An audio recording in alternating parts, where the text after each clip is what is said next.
Hello everyone and welcome to the webinar on CFD modeling for electric and electrified vehicles. My name is Ashish Joshi and I will be your host for today. Most of you may have heard of CONVERGE CFD software as the market leader in IC engine combustion modeling. It is no secret that vehicle electrification, whether it is battery electric vehicle or a hybrid vehicle, is an ongoing industry-wide effort to contribute to fewer emissions. In addition to on-road vehicles, there's a lot of research going on for the electrical vertical takeoff and landing or eVTOL vehicles. What differentiates Converge CFD software from our competition is autonomous meshing, adaptive mesh refinement, and an inbuilt detailed chemistry solver. These features make Converge an excellent tool for electromobility applications as well. My colleague, Dr. Daniel Lee, who's the Vice President of Convergent Science, will give an overview of our company, and Kislaya Srivastava, Senior Research Engineer from the Applications Group, will share details on two topics: battery thermal management and electric motor cooling.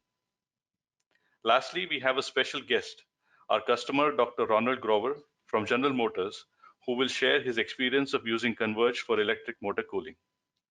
So without further ado, I would like to invite Dr. Daniel Lee to give an introduction. Thank you very much, Ashish. This is Daniel Lee. I'm one of the founders and owners of Convergent Science, calling you from our office near Austin, Texas. And may we go to the next slide, please? And thanks everyone for joining. And as Ashish referred to, Convergent Science, we specialize in CFD modeling. So we focus on modeling fluid flow, if there's combustion, heat transfer using our flagship product, Converge. The company was founded in 1997, initially as a consulting company, but then in 2008, we released the first version of Converge with the goal of improving the accuracy and productivity of CFD modeling. We're headquartered in Madison, Wisconsin. As you can see a picture at the lower right of our headquarters, but we have offices located throughout the world. And as Ashish mentioned, upon the initial release in 2008, Converge was primarily used for internal combustion engine flow, spray, and combustion.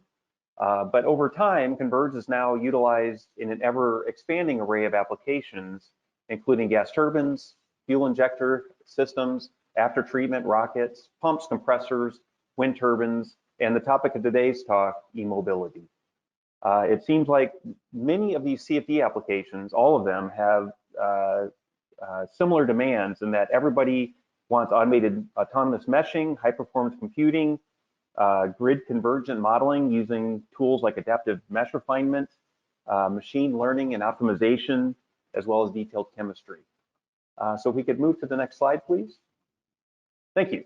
So Converge, I think everybody is aware that Converge generates a high-quality structured mesh automatically at runtime, even for moving boundary cases with very complicated geometry. So you can get up and running very, very quickly.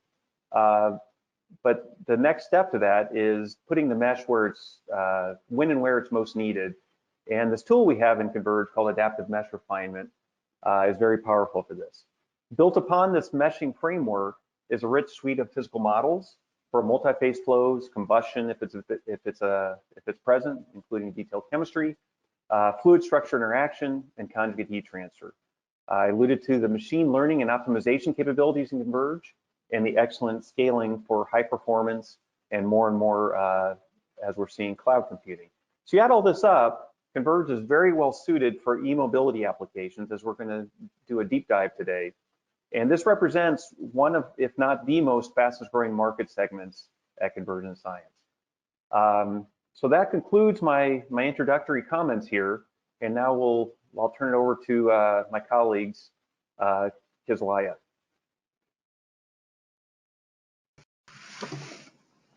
Thank you, Dan. Good morning, everyone. I'm Kislaya Srivastava, a senior researcher here at Convergent Science. And in my part of the presentation, I'm going to take you through some examples of electric motor simulations and battery system simulations that we have performed using different modeling capabilities available within Converge CFD. So a lot of existing and new modeling capabilities have been used within Converge to model electric motors and battery systems in an accurate, efficient way. So Dan mentioned autonomous meshing, which becomes really useful for modeling complicated geometries seen within motors and battery systems. Adaptive mesh refinement that helps track your important flow structures. Our CAD import functionality in our Converge Studio preprocessor is useful in reading native CAD formats to quickly convert your geometry into a converge usable surface. We have a wide variety of physical modeling capabilities that have been established for a lot of applications out there. For example, the conjugate heat transfer modeling that allows you to model for solid temperature solutions in a coupled fashion, and the supercycling technique, which accelerates the solid solution. This will be briefly touched upon in the coming slides. We have the multiple reference frame models and the fixed flow models that help speeden up the simulations to allow for quick run times. We have the VOF model, that the volume of fluid model that helps you track oil impingement within the electric motor cooling systems. And we have some modeling approaches that are catered to model such problems, like the ability to import JMAG electromagnetic solutions, or also to model heat sources using a battery equivalent circuit model or the electric potential solver. And towards the end of the presentation, we will discuss how we used our established detailed chemistry solver to model thermal runaway and associated physical processes. So let's quickly talk about meshing in Converge Studio.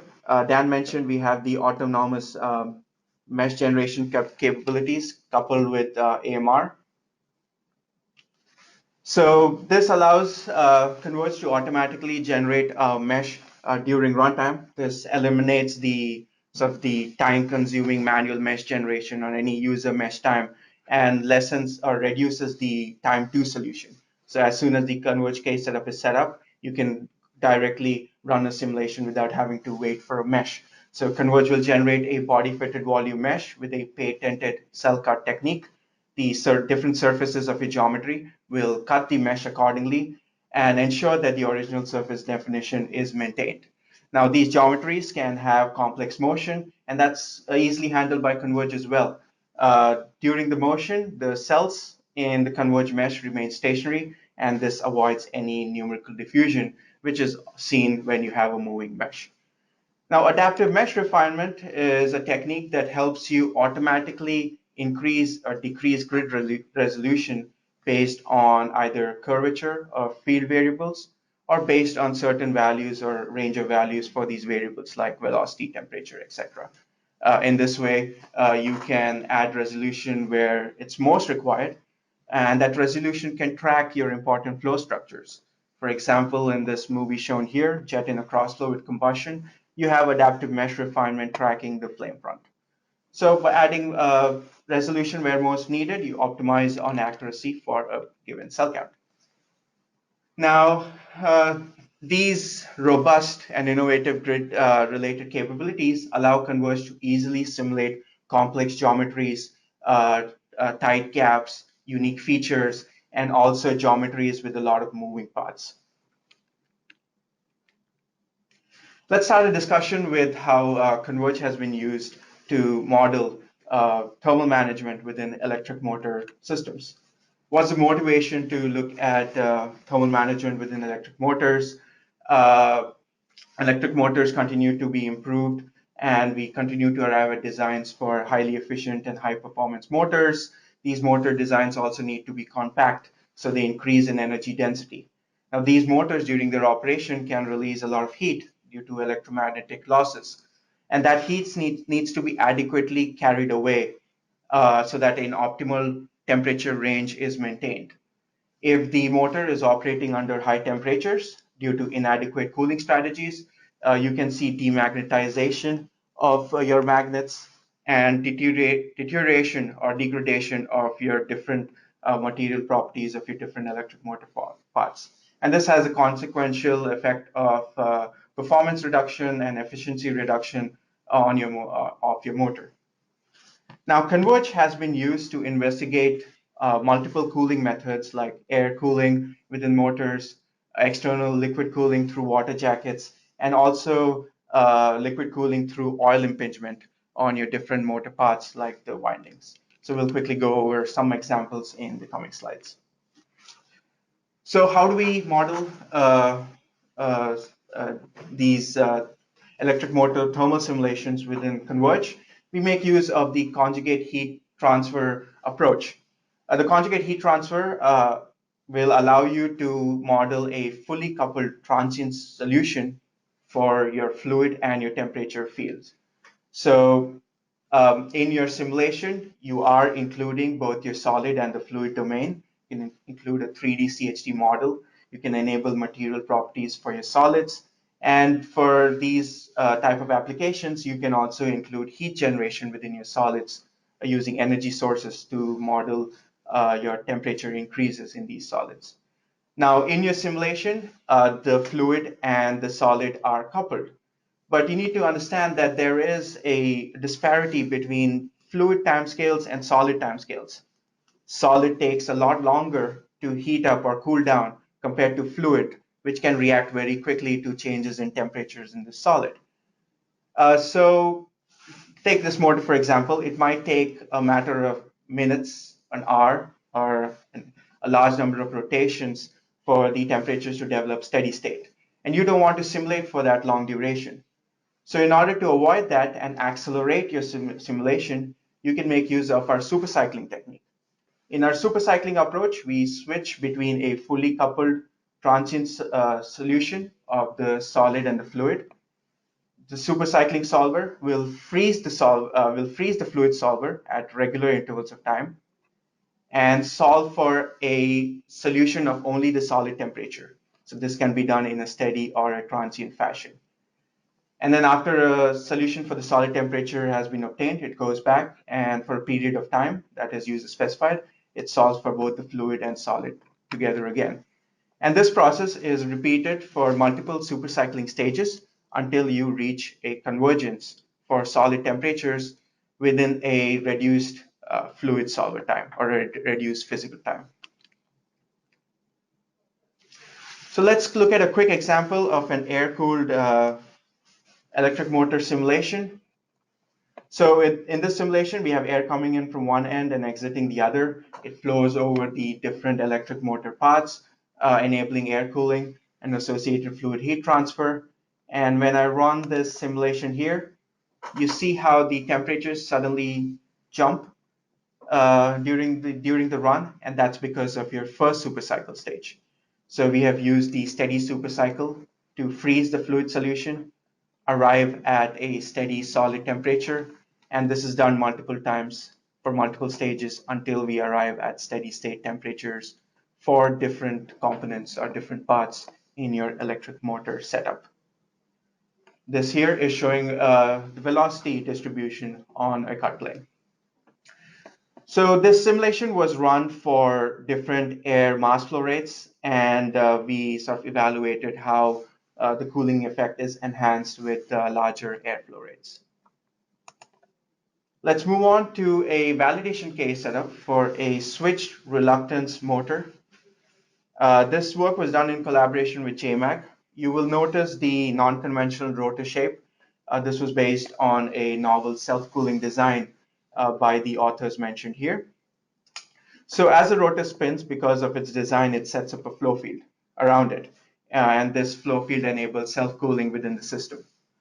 So a 3D CHD simulation with transient supercycling was conducted to look at temperature evolution on the windings. So we obtained measured data from JMAG. And as you can see, for high load and low load conditions, we matched the data well. Now, if you look at the plot on the for the low load case, you can see that we simulated two scenarios. One where the rotor was stationary and the other where the rotor was moving. And you can see how temperatures drop when the rotor is made to move. That sort of demonstrates the self-cooling capability of this particular geometry.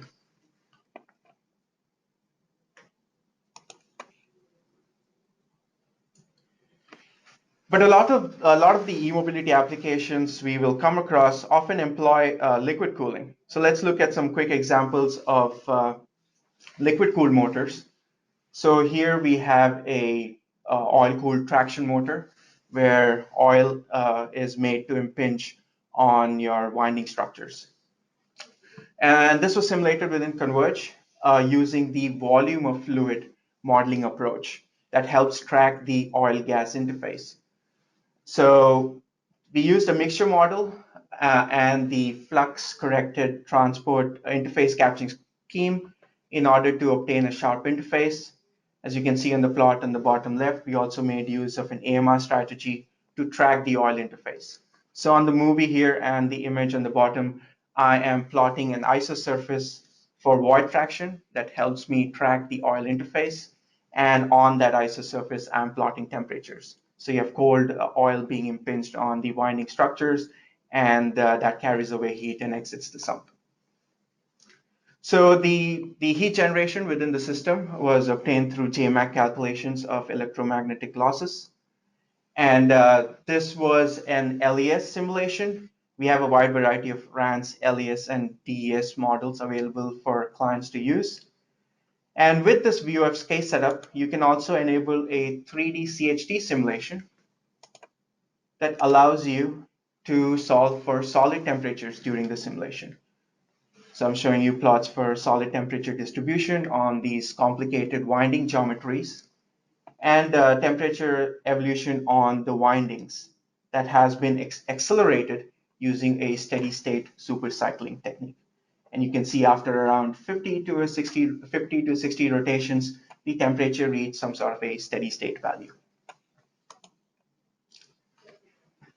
Next, let's look at, again, another validation case setup for a liquid-cooled hybrid synchronous motor.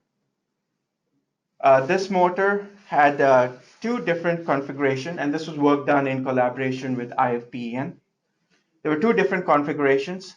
In one configuration, you had air cooling and water jacket cooling. In the second configuration, you enhance cooling by adding a oil cooling circuit. So now you had oil being impinged onto your winding structures, just like your previous case. So this was modeled within Converge using 3D CHD and supercycling for acceleration. We modeled both configurations. For the air, water jacket, and oil-cooled configurations, we employed two methods. You can either have a two-phased alpha-based solver, VOF solver, that models the oil gas interface. But for the water jacket, we make use of heat transfer coefficients. We're not modeling the water jacket geometry domain by itself. We also can model this simulation with a three-phase species-based VOF setup. With this setup, we can include the water jacket within the simulation, and the species-based VOF solver allows for the solution of multiple liquid species. So we have both the water and the oil species in the simulation. And we enhance the interface capturing of the oil jet using our FCT scheme. Now for this case setup, we had experimental data provided. We had thermocouple data for 5 locations on the windings for different RPMs. And for these case setups, the temperatures reach some sort of a steady state condition between 200 to 1,000 cycles. Oil coverage, however, can take a slightly longer time to establish over the windings. So looking at the results for the low RPM case, you can see that the results for both an air and water type setup or an air, water, oil type setup is very similar between Converge and experimental results. Our results are within 10 Celsius of thermocouple measurements for the low RPM case, as well as for the high RPM case, which is within acceptable level of accuracy for this particular case setup. You will notice how the temperatures drop once oil cooling has been enabled, more effective way of carrying away the heat. We also performed a grid sensitivity analysis for these two RPMs. We did see a slight grid sensitivity for the case with larger RPMs. It's probably expected because for larger RPMs, you have a stronger velocity field, air velocity field being set up. So it becomes vital to sort of select a good grid strategy for such simulations. Lastly, we've been talking how we've used JMAG solutions in order to sort of model heat generation within the solids. We have the ability to import JMAG electromagnetic solutions into Converge to run CHD simulations within Converge. So the workflow is as follows. With JMAG's motor design code, you will calculate firstly a magnetic flux density. Within JMAG, you will convert it into an iron loss density calculation, some sort of an average value for heat losses. And then Converge has the ability to import these JMAG results and apply them as a 3D heat source distribution, which is non-uniform. So this is a more realistic and a more accurate way of representing your heat sources in your simulation. So as mentioned, Converge Studio, which is our preprocessor, has a JMAG Nastran file interpreter. So you can export your JMAG results in Nastran format. Converge Studio will accept that Nastran file, import it, automatically read in a geometry. So the geometry can be automatically constructed from you, for you from the JMAG results. And Studio will automatically set up different heat sources for different components. So each part is colored differently with a different color here, and each part has its own heat source. This heat source is a distribution which is varying spatially, can also be made to vary with time as well. And some of the, in this e-motor setup, some of the components rotate or move. And this distribution is allowed to move or rotate with its corresponding part as well. All of this can be modeled easily within Converge.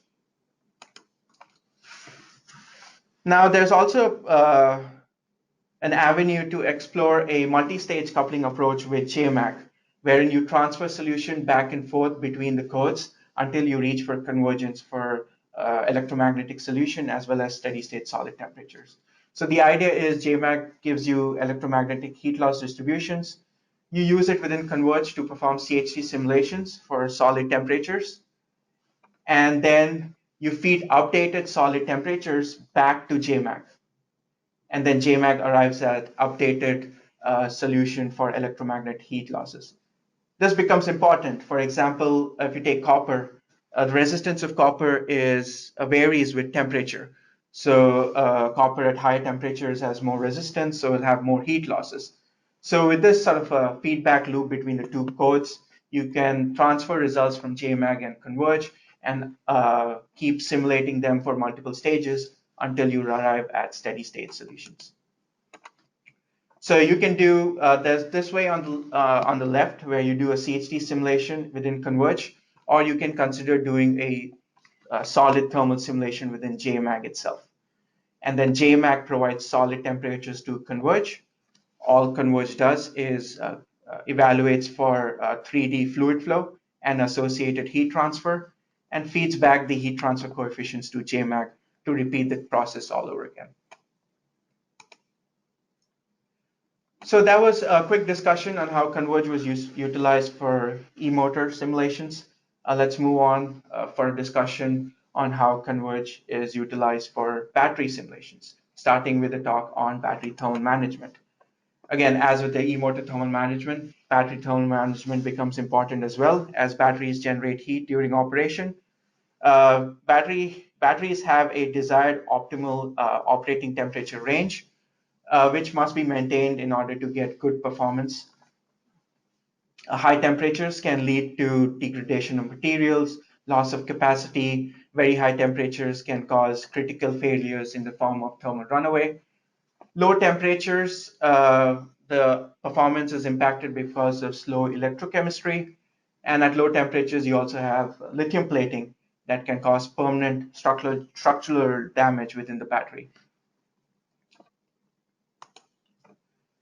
So again, such battery thermal simulations can be easily constructed for any type of configuration, be it the air-cooled battery pack on the left or a liquid-cooled battery pack on the right, using Converge's CHD approach and the supercycling method. So you can quickly arrive at steady-state temperature solutions for your battery system and evaluate whether your current cooling strategy is sufficient or not, and also possibly investigate different cooling designs. Now, heat must be generated within the batteries. In e-motors, we can rely on JMAG. For batteries, you can specify your own a specified value for uniform or non-uniform heat sources. But we also have some battery-specific heat source modeling capabilities as well. You can convert your battery into an equivalent circuit model. This is a lump parameter model wherein your battery is represented by a series of resistance capacitance networks. You provide a electric current, you input an electric current and properties for these resistance and capacitance, and Converge will evaluate a voltage response and a subsequent heat release or heat generation within the solid. So in that way, you can model a electrothermal response with this relatively simple equivalent circuit model. We also have the electric potential solver that can be utilized to evaluate ohmic heat generation. The client provides electric boundary conditions in the form of voltage or current for different walls, and Converge will calculate a potential distribution and also an electric field distribution within the system and evaluate a heat source term. Now, for clients familiar with GT Suite, we also offer the ability to couple with GT Suite for thermal solution on the wall. So in this way, you can make use of GT's auto line solver in order to evaluate the battery chemistry, battery heat release, and battery temperatures. Converge is used to provide GT Suite with accurate values for fluid-related heat transfer and heat transfer coefficients. So at regular intervals of time, GT Suite will request for updated heat transfer coefficients from Converge, and Converge will utilize updated solid temperatures from the GT Suite model. Right, and this way, you can also do system level studies by including the flow circuit within Converge and the rest of the circuit within your GT Suite. Now, of course, users have the ability to generate their own custom models using UDF for any custom heat source modeling techniques. Let's look at a quick case of battery pack warm-up. This is a liquid solid CHD simulation of a 24-cell battery pack module for a plug-in hybrid electric vehicle. The simulation was run in a transient fashion for 10 minutes. We had the equivalent circuit model on the cells. We provided a current profile that represented 3C charge and discharge conditions. And we also had pre-calculated heat generation on the tabs and bus bars and so forth. The simulation had to be run for a long duration, and we make use of the fixed flow technique in order to speed the case setup, whereby by assuming quasi-steady conditions on the fluid, we pause or fix the fluid solution at regular intervals of time and only solve for the solid. Let's look at the far end of battery operating temperatures that can result in battery thermal runaway. So battery thermal runaway is a process defined as follows. Either due to mechanical abuses through nail penetration or crushing, or through operational abuses like overcharging or over discharging, or even through thermal abuses like elevated temperatures due to inadequate cooling strategies. The temperatures of the battery can rise and lead to exothermic reactions within the battery. These exothermic reactions release heat, elevate the battery temperatures further, which causes an increase in their reaction rates. Now, if this heat is not adequately carried away, this becomes a series of self-sustaining exothermic reactions within the battery that can cause an exponential rise in cell temperatures and a critical failure of the battery whereby the entire energy within the battery is released. During these reactions, we have a number of gaseous species generated due to decomposition of battery materials within the pack that can build up within the pack and vent as shown in this movie here. And these gases are combustible, so there is a serious risk of battery fires or worst case scenario explosion. Now this is what I'm showing here is a single cell. Now if we had a battery pack set up, and if one of the cells goes into thermal runaway, that heat is rejected to its surroundings and can cause increase of adjacent battery temperatures. This causes the adjacent batteries to see elevated temperatures, and that can cause thermal runaway propagation from one cell to across the entire battery pack. Now, thermal runaway can help in predicting or CONVERGE CFD can help in predicting these thermal runaway reactions, thermal runaway heat release, and also evaluate venting and battery fires in the system. This allows for engineers to evaluate and arrive at different safety designs in order to mitigate thermal runaway within the pack, and also to evaluate battery fires and fire suppression strategies in the system. So the battery thermal runaway process can be thought of as battery combustion. So as Dan mentioned, a lot of the expertise we have in simulating gas-phase chemistry can easily be applied to thermal runaway. Converge contains the SAGE detailed chemical kinetic solver, which is parallelized for fast runtimes even with larger mechanisms. SAGE uses local conditions to evaluate Arrhenius-based reactions rates based on the principle of chemical kinetics. Now for combustion problems, our autonomous meshing capabilities become well suited and extremely important because these geometries can be very complicated. Adaptive mesh refinement will help you to automatically track vent gas distribution, flame front during battery fires, or the thermal runaway front within the solid combustion system. So as Dan mentioned before, we have modeled wide variety of combustion regimes from the premix to non-premix regimes within IC engine combustions to gas turbines to burners and also combustion seen in rocket propulsion. So in order to model thermal runaway within Converge, we offer two mechanisms. We have the Hatchard-Kim thermal runaway mechanism, and we have the Wren thermal runaway mechanism. These two mechanisms consist of different reactions, modeling SEI decomposition, reactions in the cathode, anode, electrolyte, and an extra set of binder-related reactions in the Wren mechanism. Now, as you can see, these reactions are very similar to the Arrhenius format that we come across for fuel oxidation or fuel combustion. So SAGE was easily incorporated to model these thermal runaway mechanisms.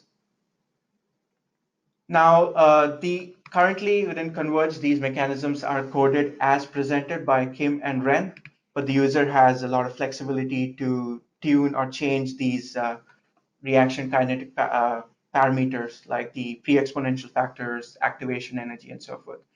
In this way, clients or users can tune their thermal runaway mechanism to suit their current battery type or battery chemistry, and investigate different battery chemistries as well. It's also to note that custom thermal runaway mechanisms can easily be coded by the user through user-defined functions. So here's a quick example of thermal runaway simulated using detailed chemistry and AMR. This is a case setup for a prismatic type battery. We have a nail penetration that causes a local short circuit. So we have an initial short circuit release for 8 seconds within the system. This short circuit heat release will cause the battery temperatures, local battery temperatures, to elevate. And then the Kim thermal runaway mechanism can kick in, and pretty soon you have a self-sustaining thermal runaway propagation inside the solid or inside the cell solid. So let's look at what happens when we simulate this problem. We have a local temperature rise, and pretty soon you will see a thermal runaway front within the entire cell. Now, using a temperature-based AMR strategy, you can see that we closely track the thermal runaway front propagation, which becomes very important for accurate results. We have validated our results for this particular case with the published results. And you can see using the SAGE detailed chemistry solver, we can run these simulations in a very timely fashion. So this is an example of thermal runaway inside a single cell. You can also simulate pack level models. So in these examples, on the left, we have an air-cooled battery pack. On the right, we have a liquid-cooled battery pack. For both these cases, we pre-select faulty cells. So we pre-select cells in which thermal runaway is forcefully initiated. So we have a high energy source in these faulty cells and also a short circuit spark source inside one of these cells. And we hope to see thermal runaway, or we hope to understand how thermal runaway propagates within this entire battery pack. So when I run the simulations, you will see that those faulty cells go into thermal runaway right away. Heat is conducted, also convected and radiated to the surroundings. And pretty soon, you will have thermal runaway, a cascading thermal runaway propagation within the entire battery pack. This can easily be simulated within Converge. If you notice closely, you will see the thermal runaway front being tracked using a suitable AMR strategy as well. So once you have understood the thermal runaway propagation process within your battery pack under study, you can go ahead and try to evaluate different battery pack designs in an effort to mitigate thermal runaway. For example, we sort of compared 3 different designs with different cooling flow rates and different insulation properties as well. So we were able to arrive at a design OP38 or OP3, which does not allow thermal runaway propagation across the cooling fin because of the high mass flow rates for the coolant. So for OP3, thermal runaway is limited to just the cell 2 and 3, and it does not propagate to cell 1 or cell 4. So in a way, we have mitigated thermal runaway within the battery pack.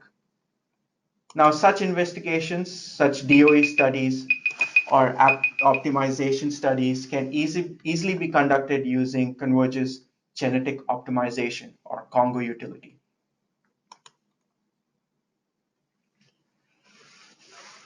Next, thermal runaway involves vent gas generation and also a risk of battery fires.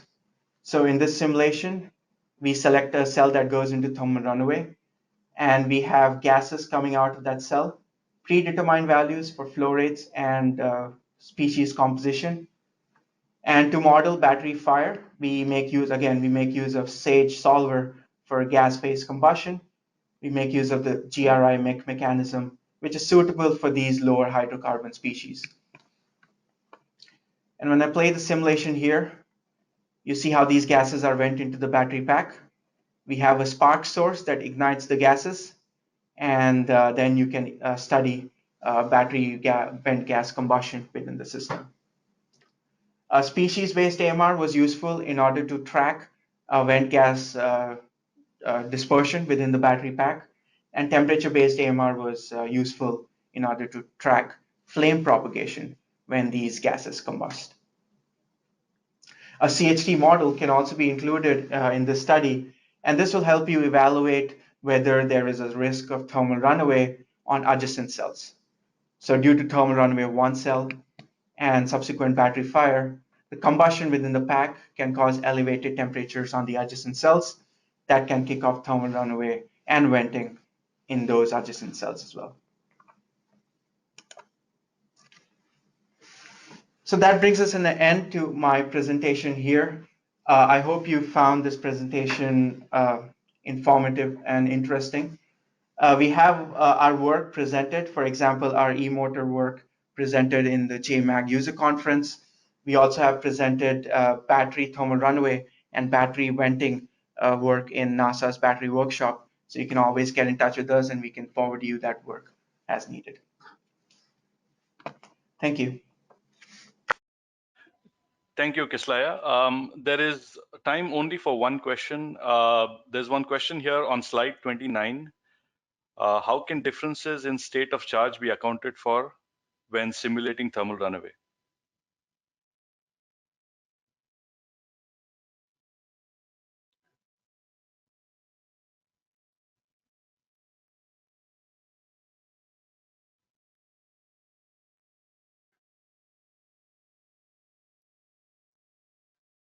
Kislaya, are you there?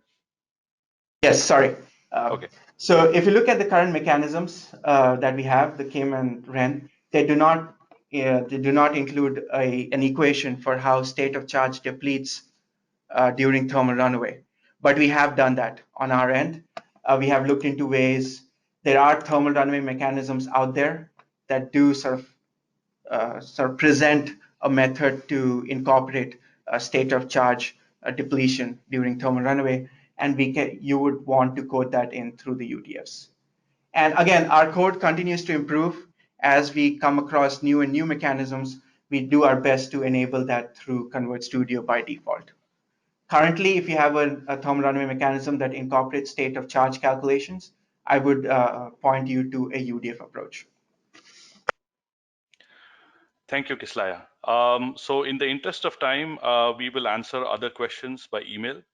So let's go ahead. Our next presenter is Dr. Ronald Grover.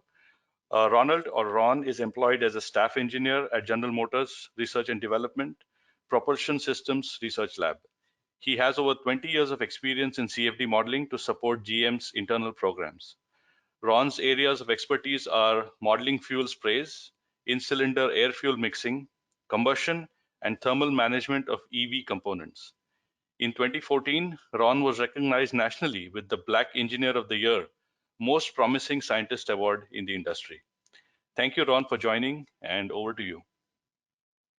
All right, well, thank you. Thank you for the introduction. And again, this talk really falls nicely from Kislaya's presentation as a further application of some of the e-mobility capability in Converge. I'm going to talk just quickly highlighting some of the work we've done on electric motor cooling, oil cooling here, specifically of the end ring for improved thermal management. I'd like to thank the team, my colleagues from General Motors, also the team from Convergent Science. And this work was done in collaboration with Argonne, with their leadership computing facility and our colleagues there. So really what we wanted to do in this work was really highlight the HPC, enhanced HPC scalability benefits of Converge 3.0. We looked at a variety of turbulence modeling formulations, including large eddy simulation, and then the implication of those formulations on interface tracking for volume of fluid schemes. If you'd like further information on this work, we presented this at the Large Eddy Simulation for Electric and Combustion Engines conference here, the LES for ECE conference. Many of you may know this as the LES for ICE in the past. We presented it last year at their meeting. So I'm going to highlight this and then offer some time for Q&A for both Kislaya and I before we conclude the seminar here. Again, we'd like to acknowledge the Argonne Leadership Computing Facility. This work was conducted under a discretionary allocation, given the contract details here. So we would truly like to thank their support for enabling these computations. As Kislaya mentioned, the electric motor performance is highly dependent upon temperature. I'd like to thank my colleague Sun-Wan Kuhn for developing this slide here, which really nicely shows a cutaway of an actual hardware e-motor, where, as Kislaya mentioned, the temperature effects, just excessively high temperatures can degrade insulation between stator windings, causing failure, and also excessive temperatures, if it's not managed properly, can degrade the magnetic performance and obviously the torque and performance and efficiency of these type of motors. So it's critically important that we monitor this. So given this, the project, the simulation of interest here is to look at this end winding rotor cap flows and how that's part of the cooling circuit of these liquid or oil cooled motors. So Kislaya showed a nice simulation of oil being simulated over the stator end windings here as it dripped over, and how Converge was able to not only solve the two fluid interface and the conjugate heat transfer here over this part of the flow, but there is another flow. That's sort of the stator cooling circuit. There is a rotor cooling circuit. And so as part of that, you'll see that there's coolant that would flow through these holes on the end cap or the of the rotor. So as you can see from the video here, you can have oil that emanates from these holes that then slings or impinges on the rotor end cap as it's rotating. This oil then deposits on the end cap, but then a portion of that oil will then strip off and add an additional cooling effect on the stator windings. And so as you can see, this problem it involves a variety of physics, not only jet instability, impingement, atomization, and then obviously droplets and re-impinging on the stator windings. For these calculations, we just focused on this oil jet impact and liquid film formation here. We didn't include the stator winding circuit. But this problem obviously is very challenging numerically, being able to capture the interface between air and oil.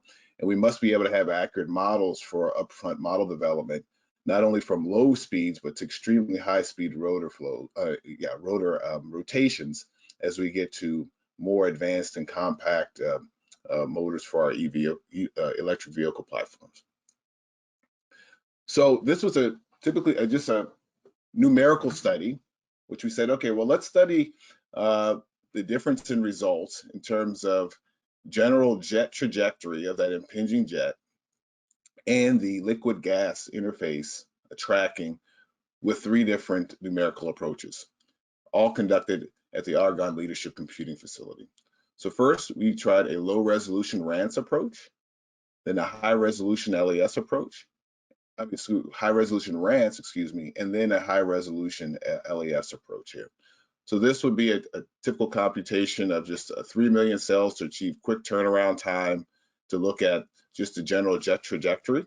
And you can see the specific details in terms of the base mesh and the minimum mesh that were done. Adaptive Mesh Refinement was turned on for these computations for all of them. Then we tried a high resolution RANS case on the order of 10 million cells to be able to better resolve the smaller scales and the jet-air interface, as we see here, and then the details are located here. And then finally, we did a higher resolution large eddy simulation for more accurate capturing of the small scales and to potentially get a better prediction of the coverage and splash of the oil on the end ring surface.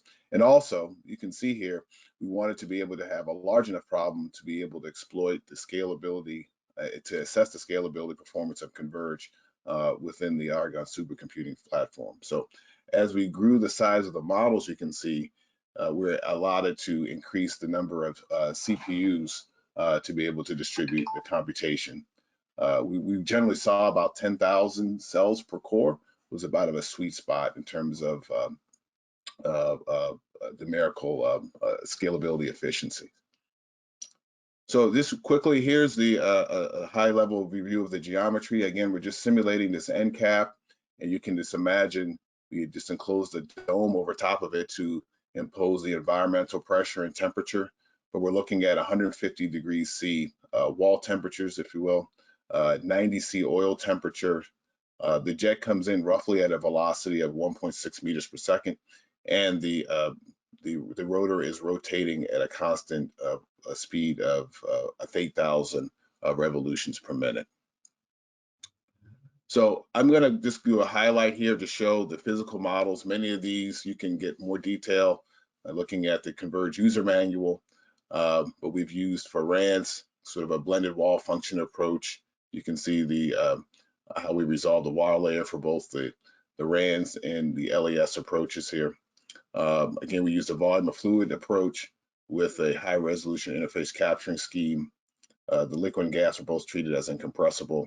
And then obviously we had the wall heat transfer model of O'Rourke and Amston turned on. Here we didn't actually model the solid rotation of the geometry, but we took advantage of a non-inertial reference frame approach to be able to handle the rotation effect. We use the cut cell approach. The Cartesian mesh has been outlined prior. We reduced the convective CFL number to keep the maximum time step on the order of 0.5. This should be microseconds, excuse me. This should be about a half a microsecond here. Again, AMR based on velocity, temperature, and void fraction. and then we try to resolve and keep up to second order if possible in terms of the spatial discretization. We did conduct a numerical resolution study. For these simulations, the finest mesh that we had for the LES simulations was about 25 million cells. We did find that if we went finer than that, we could achieve more grid convergent results. However, this was the best balance between accuracy, if you will, and the allocation time that we had on the leadership computing cluster. So that's what we use for the higher resolution studies here. Again, in terms of scalability, we were able to scale up to over 3,000 processors. We found that with this high resolution LES case setup, that we were able to get really good scalability performance, scalability efficiency up greater than 80%, even out to 3,000 cores. In terms of the results, first we looked at the pre-impingement jet dynamics. To orient yourself, here's the jet as it emanates out of the the nozzle itself and impinging onto the first stage of the end cap here. So you can see results for the low resolution RANs, high resolution RANs, and high resolution LES. And what you're seeing here is a void fraction calculation, a plot where the red is obviously the ambient air and the blue is the oil itself. And there's mixing, a shade of colors between are the mixing effects. We're also showing cut planes during the jet trajectory, just at the exit of as the oil exits the nozzle, mid-flight, and then this location 3 is as the oil impinges on the surface here. Just to look at the plots here, you'll see it's interesting that regardless of what approach you use, if you want to just get the general bulk velocity, we call velocity angle and jet trajectory of the jet, any of the numerical approaches will give you that. So if that's the question you need to answer, even a lower resolution scheme can handle that. However, as you look into the details through these cut planes during the flight, you can clearly see the washing and the diffusivity of the interface with the lower resolution mesh and schemes. As you see here, as we increase the mesh resolution and also the turbulence model, you can start to see a sharper liquid air interface, which we would have expected to see here. Moving on, if we look at just as the isosurface of the jet as it emits from the nozzle itself, we're kind of expecting, based upon the traditional atomization spray and cross flow regime maps, that we would reside in this column breakup regime. And so we see that from each of the different numerical approaches, that we don't see a lot of disturbance of the jet as it emits from the nozzle. So that was encouraging to see. But obviously, as you increase the resolution, you begin to predict finer structures and sort of a more disturbance as the fluid impacts the wall here. But at least from each of the approaches, we were happy to see that. Finally, we see from the jet impingement and splash dynamics. So what happens once the oil contacts the surface? What does that resulting film look like? As we increased not only the turbulence, the fidelity of the turbulence model and the mesh resolution, we start to pick up more finer structures and also a broader, more distributed liquid film, as we see here from the computations here, plotting the oil ring coverage as a function of rotation. Just to make a note that for many of the higher resolution schemes, we did run the lower resolution calculation to use that as an initial condition of about 5 to 6 revolutions. We do use that as an initial condition to initialize the higher resolution computations. But as you can see here, at least when we go from 7 to 8 rotations, that we notice that the more mesh, higher fidelity turbulence model tended to get more spread and obviously finer structure. So this would be important, obviously, if we had a secondary simulation of taking these stripped off droplets and then initializing a computation that Kislaya showed earlier for the stator flow, we could get a better sort of estimation of the droplet sizes that would strip off and impinge on the end windings. So So that being said, I just wanted to leave a little bit of time for Q&A that's available. But as you can see, through this numerical study, we saw that from a low resolution RANS setup, we can capture just the basic trajectory of the jet. So if that's the question you need to answer, it's good for turnaround time and speed to answer that question. But obviously, you would need very high fidelity, much more modeling techniques to be able to capture atomization and capture, the structure of the resulting flow that would strip onto the stator windings. The high resolution RANS was a better compromise in terms of structure and being able to capture the oil air interface compared to the low resolution RANS results. But obviously the trade-off is higher computational expense for routine industrial product development. And then finally, the high resolution RANS cases did a better job of resolving the small scales and obviously the interface tracking, but it comes at high computational expense. So moving forward, we're continuing this work. As Kislaya has mentioned, we're looking at more multi-physics coupled simulations. In this result, we use fixed wall temperatures. So this was not integrated with conjugate heat transfer. We'd also maybe like to couple electromagnetics and FEA, for example, to do a more complete simulation of not just the end ring simulation, but the stator and the entire motor together. Continue to exploit supercomputing scalability to improve turnaround time, and actually begin to look and gather experimental measurements for validation. So I'd like to thank you, and perhaps there's some time for Q&A before the webinar ends. So I appreciate your time.